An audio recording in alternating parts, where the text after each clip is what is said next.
अंसारी चौकातील अंसारी चौक और कल्याण परिसर के सभी नागरिकों बाजारपेट पुलिस स्टेशन की तरफ से सबसे पहले तो आपके जो रोजे चल रहे हैं उसके लिए शुभेच्छा।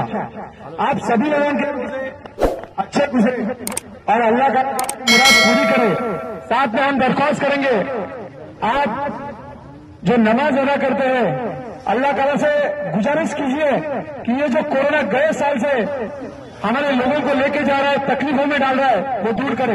और मुझे यकीन है, मैंने सुना है तरावी की नमाज रहती है, बहुत जल्दी सुनी जाती है, तो तहे दिल से आप नमाज में यही मांगना कि ये कोरोना हमारे शहर से, हमारे देश से चले जाए। दोस्तों, कुछ चीजें हैं